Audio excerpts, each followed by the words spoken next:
ଟିକେ ଅସୁବିଧା ହଉଛି ଟିକେ ଦୁର୍ଗା ପୂଜାର ଅଭିନନ୍ଦନ। ଆଜି ମତେ ପ୍ରଥମେ ବାବୁ ଫୋନ କରି କହିଥିଲେ ଯେ ଆପଣ ଯେମିତି ହେଲେ ଆସିବେ। ତାପରେ ଆମର ଆପଣଙ୍କ ଅଞ୍ଚଳର ଅଧିବାସୀ 2 ଜଣ ପିଲା, ଜଣେ ପ୍ରଥମେ ଫୋନ କରି କହିଲେ ଅପା ଆପଣ ଯେମିତି ହେଲେ ଆସିବେ। ତାପରେ ସେମାନେ ଆମେ ଆସିଲା ପରଠୁ ମାନେ 2ଟି ସାନ ସାନ ପିଲା ସେ ଆମର ମାନେ ବହୁତ କେୟାର ନେଇ ଆମେ କ'ଣ ଖାଇବୁ କ'ଣ ପିଇବୁ ପୁରା କେମିତି ଫ୍ରେଶ୍ ହବୁ ସବୁ କଥା ବୁଝିଲେ। ତାପରେ ଆମେ ଏଇଠିକି ଆସିଲୁ ଦର୍ଶନ କରିକି ଠାକୁରଙ୍କୁ। ଆଉ ଏଇଠି ଆଜି ଦଶହରାରେ ଆପଣମାନଙ୍କ ପାଖରେ ଭଜନ ଗାଇକି ଆପଣମାନଙ୍କୁ ଶୁଣାଉଛି। ଏଠି ମାଙ୍କ ମନ୍ଦିର ଅଛି, ମାଙ୍କ ମନ୍ଦିର ସାମ୍ନାରେ ପୁଣି ପାଖରେ ବଳଦେବଜୀଉଙ୍କ ମନ୍ଦିର।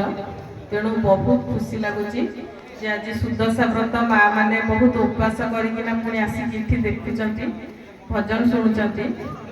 ଆଉ ଦଶହରା ଆଜି ବହୁତ ଗୁଡ଼ିଏ ଜିନିଷ ଏକାଠି ହେଇଛି। ଗାନ୍ଧୀ ଜୟନ୍ତୀ ଆଉ ଆମର ଲାଲବାହାଦୁର ଜୟନ୍ତୀ ସବୁ ବି ଆଜି ହେଉଛି।